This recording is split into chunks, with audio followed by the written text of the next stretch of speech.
যারা জল্পনা তুলছে জল্পনাতে একটু সাঁতার কেটে নিতে বলুন, আর কি বলবো বলুন। মানে সমাজ ব্যবস্থাকে এত তলানিতে নিয়ে যাওয়ার চেষ্টা করছে। রাজ্য সরকারের যিনি মুখ্যমন্ত্রী, সরকারের যিনি প্রধান, তাকে সমস্যার কথা জানাতে গেলেও নাকি তৃণমূলে যোগদান। আমার জল্পনা কেন এইটা হচ্ছে? যেভাবে গরু ছাগলের মতো না এমএলএ এমপি কেনা বেচা হচ্ছে, জনপ্রতিনিধি কেনা বেচা হচ্ছে, এই জন্য মানুষ অন্যকে সন্দেহ করছে। কেন আমি যাব? আমার ডিগনিটি নাই, আমার আত্মসম্মান নাই। আমাকে 42 দিন যারা জেল কাটিয়েছে তাদের সাথে আমি হাত মিলাবো? যারা আমার 4টে ছেলেকে খুন করেছে, যার বাড়ি ছোট্ট ছোট্ট শিশু আছে, তারা খুন হয়েছে, বাবারা হয়েছে অল্প বয়সী, তাদেরকে আমি জবাব দিতে পারবো তো?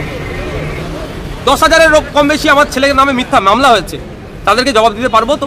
দীর্ঘদিন ধরে জেল খেটেছে, এখনো 3টে ছেলে আমার জেলে আছে, প্রায় 4 মাস হতে যাচ্ছে, তাদেরকে আমি জবাব দিতে পারবো তো?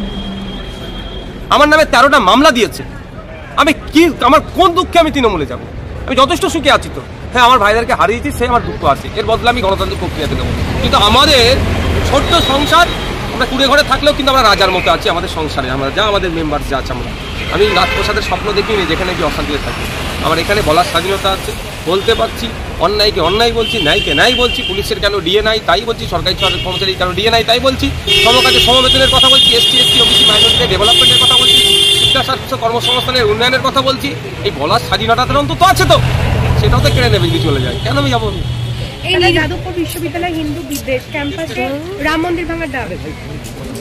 দেখুন, তার জন্য কনসার্ন ডিপার্টমেন্ট কি করছে, কি করছে, আমি সেটাই ভেবে পাচ্ছি না। যে এই প্রসঙ্গগুলো উঠছে, মিডিয়া চর্চা হচ্ছে, তাহলে কি এটা একটা সেই বাইনারি পলিটিক্স তৈরি করার চেষ্টা হচ্ছে না? হিন্দু মুসলিম, হিন্দু মুসলিম, যদি আইন বহির্ভূত কোনো স্লোগান, কোনো কথাবার্তা চলে, তার জন্য তো মামলা হওয়া দরকার। এখনো হচ্ছে না কেন? যদি আইন বহির্ভূত কাজ করে থাকে, প্রশ্ন আমি করছি।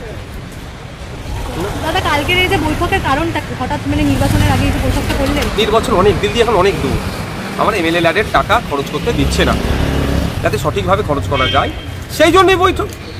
তার আগে কিন্তু বৈঠকের আগে অনেকটা স্টেপে আমি পার করেছি, ডিস্ট্রিক্টের থেকে, বিধানসভা থেকে। যখন আমার সুরা হয়নি, সরকারের প্রধানকে গিয়ে জানিয়েছি যে আমার এটা আমার হওয়ার দরকার, এটা হচ্ছে না, এটা অন্যায় হচ্ছে। তিনি শুনেছেন, তিনি আশ্বস্ত করেছেন বিইউপি গাইডলাইন মতো হবে, যদি হয়ে যায় ভালো, নালে পরের চিফ স্টেপ যেটা হবে গণতান্ত্রিক প্রক্রিয়াতে। আমি তো গণতান্ত্রিক প্রক্রিয়াতে চিফ মিনিস্টারকে গেছি, গণতান্ত্রিক প্রক্রিয়াতে যে স্টেপ আছে সেটাকে আমাকে করতে হবে, যেতে হবে। দাদা, মূল প্রশ্নটা ছুড়ে দিচ্ছে যে মুখ্যমন্ত্রী এত ইজিলি নওশাদ সিদ্দিকের সঙ্গে বৈঠকে রাজি হয়ে গেল। মুখ্যমন্ত্রী আমাকে ইতিপূর্বে আটকেছিলেন, তখন সমালোচনা হয়েছে। তো এখানে গতকালকে বলেছিলাম আমাকে উনি যতক্ষণ না টাইম দেবেন আমি ততক্ষণ অপেক্ষা করব। আমাকে 5:30টায় টাইম দিয়েছে, আমি 4টের দিকে চলে গেছিলাম, আমাকে দীর্ঘক্ষণ বসে থাকতে হয়েছে। দাদা, যাদবপুরে একটা দেখতে পাচ্ছি আমরা লেখা আজাদ কাশ্মীর, দেওয়াল লিখন রয়েছে, এটাকে কিভাবে দেখছেন? দেখুন, আজাদ কাশ্মীর কি বোঝাতে চাইছে? যদি মনে করেন যে ভারতবর্ষ থেকে আজাদের কথা চাইছেন, আমি এর চরম বিরোধিতা করছি, চরম বিরোধিতা করছি। আর যদি বলেন অত্যাচারের হাত থেকে আজাদি চাইছে, মানে স্বাধীনতা চাইছে, তারাই বলুন। যেমন আপনি বলুন না যে মিডিয়া স্বাধীনতায় আজকে হস্তক্ষেপ করা, আমরা বারবার বলছি মিডিয়াকে স্বাধীনভাবে কাজ করতে দেওয়া, তাহলে মিডিয়াকে আজাদি দেওয়া হোক।